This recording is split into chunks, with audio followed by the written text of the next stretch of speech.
Chapter 1. Start your training. The first step in becoming a professional dancer is to train. Dancers spend years perfecting their art.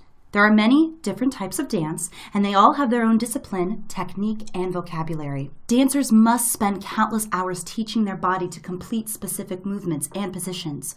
Professional dancers are physically strong. They must have both flexibility and stability. They must have strong feet and legs and understand how to hold themselves in a proper way that is specific to dance. Proper dance technique is taught at local dance studios throughout the country. Find a local dance studio that offers beginner lessons. It is never too late to learn a new skill. However, most dancers begin training from a very young age. It will take many years of training to build the muscle memory needed to perform at the highest level of dance. When choosing a dance studio, you should research both the credentials and the facility the business has to offer. Inquire what training the teachers at this studio have. Ask where they learn to dance and what their background is. A dance teacher should have a vast background and knowledge of both dance, technique, and the anatomy of the body. Often, it is helpful if the teacher has their own performance experience, but it is not always necessary. What is most important is that the teacher understands the anatomy of the body and can instruct the student on how to accomplish new skills without injury. Request a biography of each teacher and research what schools they attended or what companies they were part of. In the United States, there are no requirements of accreditation for dance instructors, but a teacher who is a member of the Dance Educators of America Association will have gone through educational classes about dance teaching. This higher education is a big positive when choosing an instructor.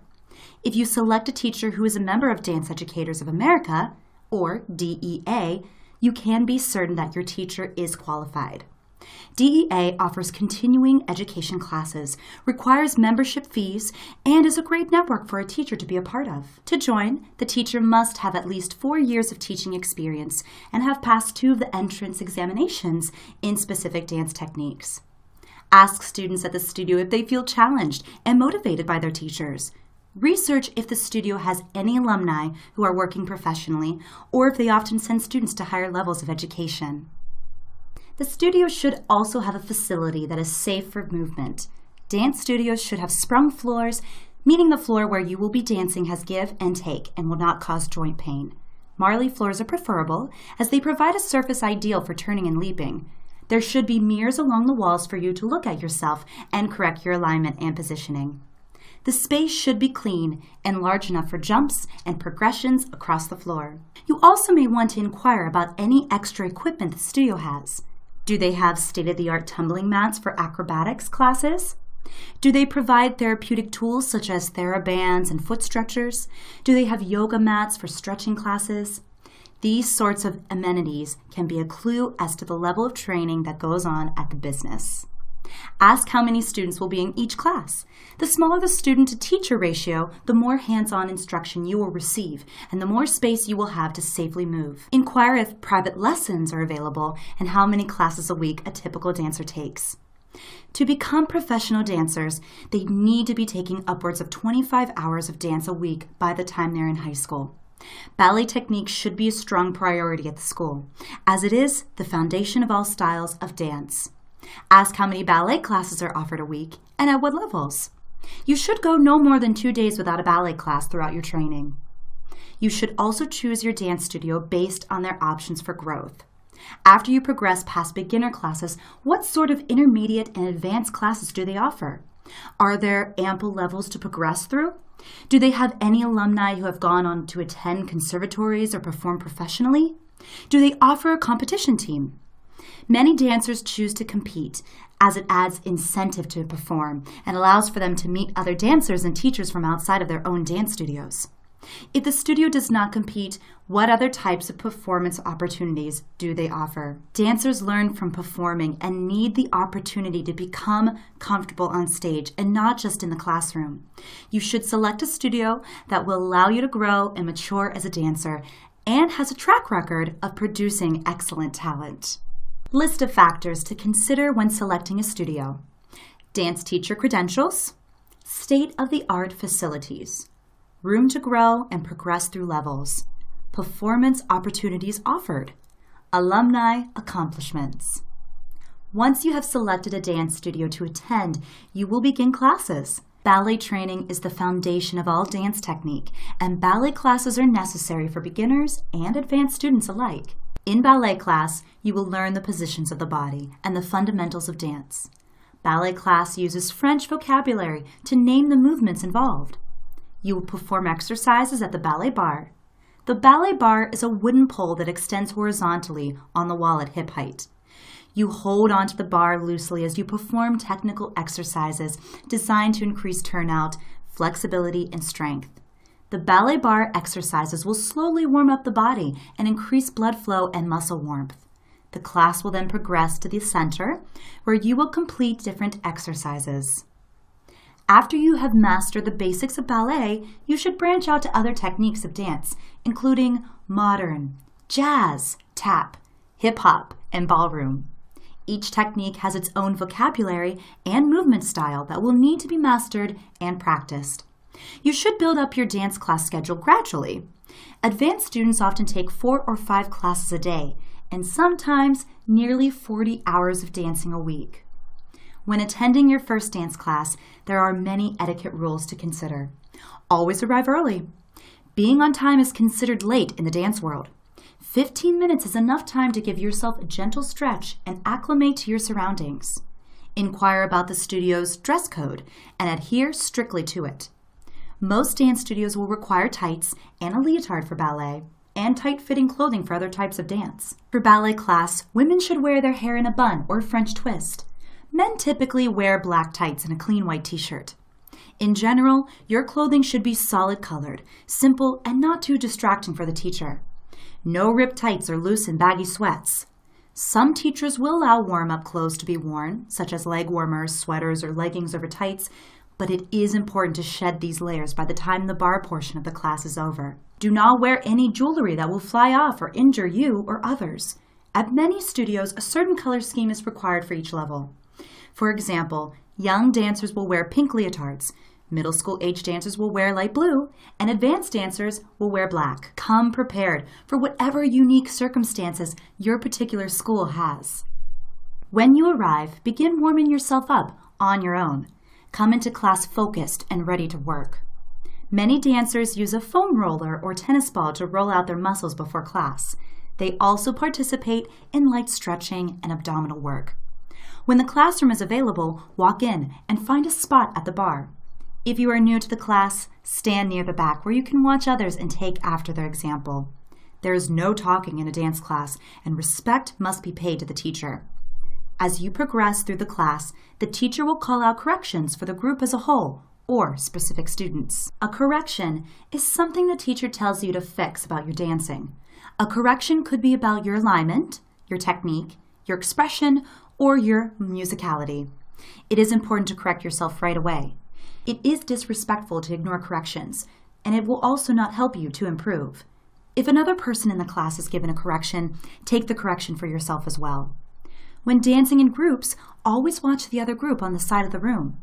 You can learn a great deal by observing your classmates and listening to their corrections. Never talk while other dancers are dancing.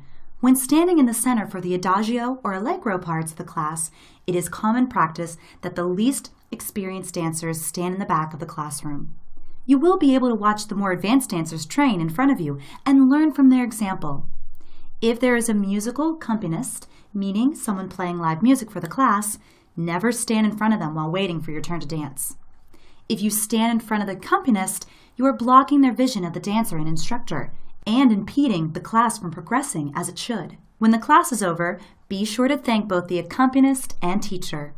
In different dance styles, there are different customs of thanksgiving, but in ballet specifically, a curtsy is acceptable.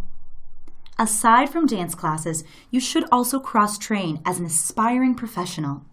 Dancers need to be versatile athletes, capable of both fast and slow movements. Pilates training can create a strong core and streamlined physique. Yoga helps dancers to be centered and flexible. Weight training allows the dancers to be strong and powerful. All types of exercise are helpful. A strong and lean body is ideal for dancers.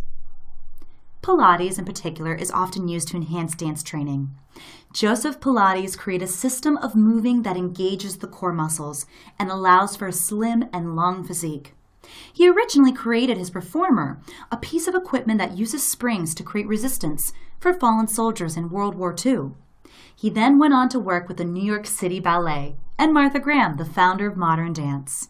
Pilates uses a set progression of exercises, much like ballet, to work every muscle of the body.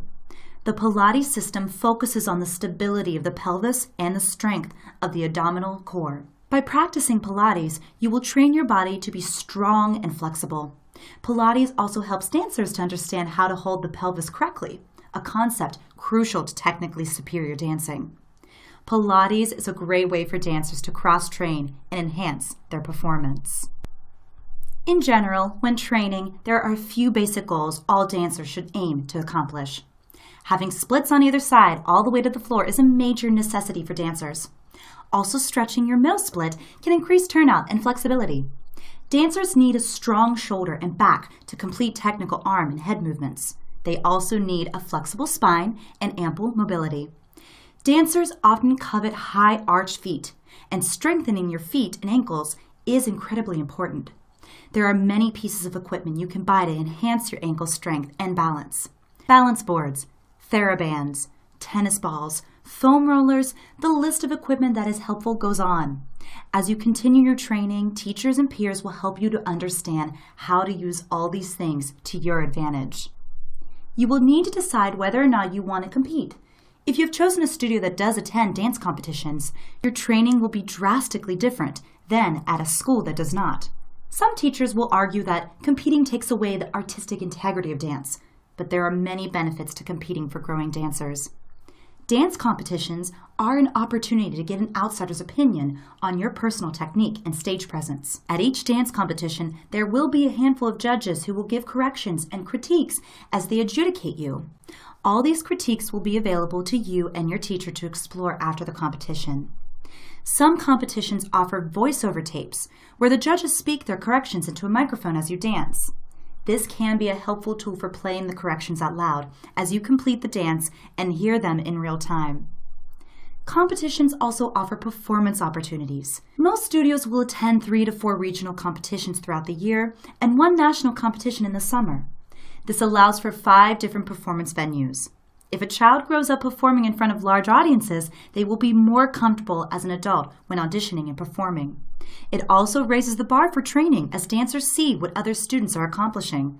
Healthy competition is great for progression. Many competitions also offer master classes from their judges in the mornings of competition days. These classes, often called convention classes, are mini intensives where dancers can learn from working professionals. Often, competitions will offer scholarship awards to top-scoring competitors and allow their winners to attend their convention classes all year. Many dancers have used competitions as a platform for success. By winning many regional and national titles, they have gotten their name out into the industry. The judges at well-known competitions are also the choreographers for some of the top shows in the industry. And if you have grown up performing in front of them, they are likely to hire you when you come of age. Many dancers grow their social media presence through posting competition dances and wins. Some competitions even offer college scholarships to senior dancers and have helped put many students through art school. The dance competition world could be considered an entire industry in itself and has helped many dancers to create a podium for success in their future dance careers.